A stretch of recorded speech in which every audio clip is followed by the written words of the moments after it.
On air with नमन के शानदार podcast देखने का लंबा वक्त नहीं है। यहाँ पर आपको क्लिप्स मिलेंगी। क्लिप्स में देखकर आपको ऑलमोस्ट पूरे पॉडकास्ट की थोड़ी जानकारी तो मिल जाएगी। और अगर ये मिनी क्लिप अच्छी लगे तो डिस्क्रिप्शन में पूरे पॉडकास्ट का लिंक भी दिया गया है, उस पर जाकर इस पॉडकास्ट को जरूर देखिए। राजनीति को लेकर हमारे देश में काफ़ी सारी चीज़ें हैं जो कि लोग सोचते हैं जब भी राजनीति का सुनते हैं। तो एक युवा को यदि आप राजनीति के बारे में बताना चाहें कि भाई राजनीति ये चीज़ होती है, छोटे से शब्दों में, सबसे पहले तो आप वो बताइए कि हम अगर राजनीति को समझना चाहें, जो नहीं जानता उसके बारे में कुछ भी, तो वो क्या है? देखिए, मैं ये कहना चाहूँगा, हमारे पास, देश के पास सबसे बड़ी ताकत है तो युवा है। और युवाओं के नए विचार के लिए हमारे देश को आवश्यकता है, हमारे समाज को भी आवश्यकता है। और मुझे ये कहते हुए भी प्रसन्नता है, आपके संज्ञान में होगा कि मध्य प्रदेश के अंदर वर्तमान में जो पंचायतों के चुनाव हुए थे, नगर पंचायतों के चुनाव, सर्वाधिक युवा जनप्रतिनिधि चुने गए।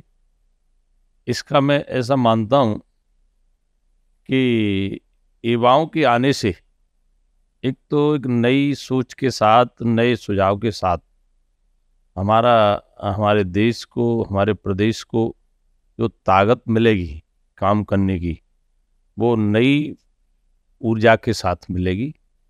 और चूँकि युवा अगर राजनीति के क्षेत्र में आते हैं तो मैं तो ये कहूँगा कि उनका हृदय से मैं भी उस निर्णय का स्वागत करूँगा, क्योंकि हमें आवश्यकता है युवाओं को सही दिशा देने की।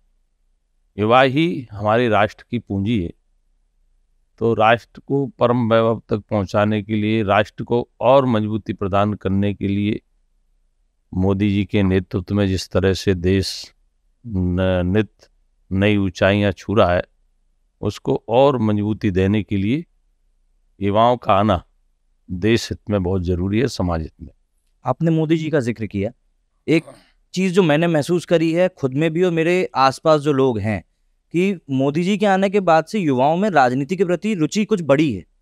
क्या आपको ऐसा लगता है? और ऐसा है तो ऐसा क्या बदलाव हुआ उनके आने के बाद कि युवा उस बारे में आप सोचना शुरू कर रहे हैं? देखिए, मोदी जी ने ये स्पष्ट संदेश दिया है देश के हर प्रत्येक नागरिक को, और हमारे युवाओं को भी इस बात की प्रेरणा मिली है कि व्यक्ति अपने परिवार के लिए नहीं, व्यक्ति इस देश की धरोहर होता है। अगर अपने आप को युवा पहचान के घर से बाहर निकलकर अगर देश को और अधिक शक्तिशाली देश बनाना है, जिसमें हमारे देश के निर्माण के लिए, देश की मजबूती के लिए कुछ न कुछ योगदान हर व्यक्ति का होना चाहिए।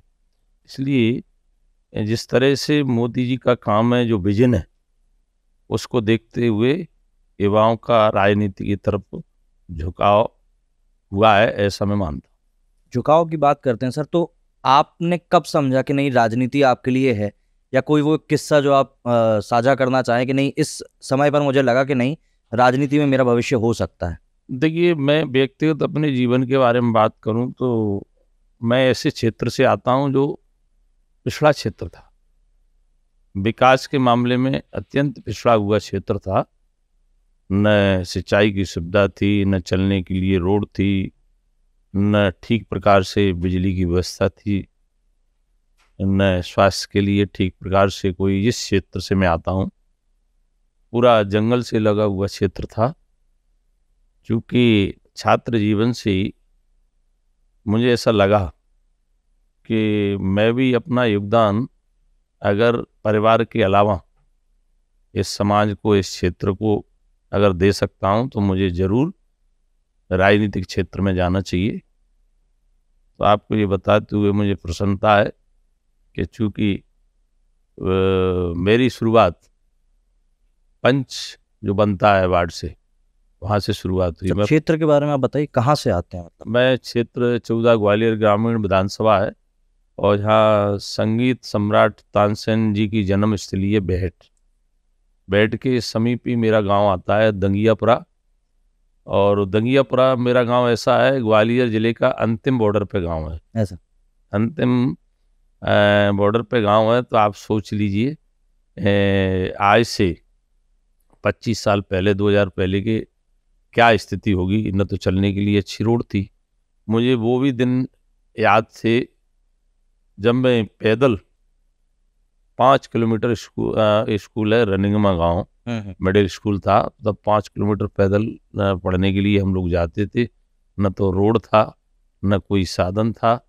और जब हम ग्वालियर के लिए किसी काम के लिए आते थे, आप यकीन नहीं माने, 60 किलोमीटर वहाँ से हमारा शहर पड़ता है, तो हमें पूरा दिन आने में ही लग जाता था। सर, लगभग कौन से सन की बात कर रहे हैं आप? ये मैं बता रहा हूँ 2000, मान लो 2000 पहले की 90 के पहले की बात बता रहा हूँ। 90 के दशक के पहले की बात कर रहे 90 हैं। के दशक के पहले की बात बता रहा हूँ, क्योंकि उस समय अगर हम मीटिंग में युवा मोर्चा से जुड़ गया था। 93 में मैं युवा मोर्चा का अध्यक्ष बना।